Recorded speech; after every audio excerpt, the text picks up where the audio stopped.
Boche gold and diamonds. Buy now, pay later. കായിക പ്രേമികൾക്ക് വിനോദത്തിനും പരിശീലനത്തിനും മഡ് ഫ്ലഡ് ലൈറ്റ് ടർഫ് ഒരുക്കി പരുതൂർ പഞ്ചായത്ത്. 30 ലക്ഷം രൂപയാണ് പദ്ധതിക്ക് ചെലവഴിച്ചത്. കേരളോത്സവ ഫുട്ബോൾ മത്സരങ്ങളോടെ മഡ് ഫ്ലഡ് ലൈറ്റ് ടർഫ് നാടിന് സമർപ്പിച്ചു.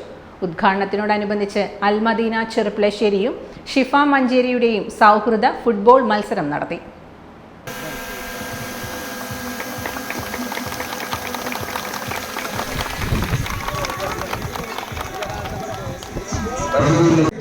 ഗ്രാമപഞ്ചായത്തിന് കഴിയുന്ന വിധത്തിൽ ഇത്രയും വലിയ തുക നമുക്ക് മാറ്റിവെക്കേണ്ടി വന്ന ഒരു സന്നിഗ്ധ ഘട്ടം മറ്റൊരു ഘട്ടം ഉണ്ടായിട്ടില്ല എന്ന് സൂചിപ്പിക്കാൻ ആഗ്രഹിക്കുകയാണ്.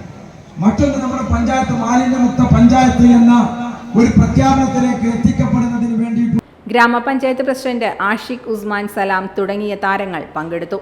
ശേഷം 2 ദിവസങ്ങളിലായി നീണ്ടു നിൽക്കുന്ന 38 ടീമുകൾ മാറ്റുരയ്ക്കുന്ന പഞ്ചായത്ത് കേരളോത്സവ ഫുട്ബോൾ ടൂർണമെന്റിന് ഗ്രൗണ്ടിൽ തുടക്കമായി. വൈസ് പ്രസിഡന്റ് നിഷിത ദാസ് അധ്യക്ഷത വഹിച്ചു. ജില്ലാ പഞ്ചായത്ത് അംഗം കമ്മുക്കുട്ടി എടത്തോൾ, MP ഹസൻ, അബി എടമന, വാഹിദ് ജലീൽ തുടങ്ങിയവർ പ്രസംഗിച്ചു. Time kids pre school, Mannannur road, Vaniyamkulam.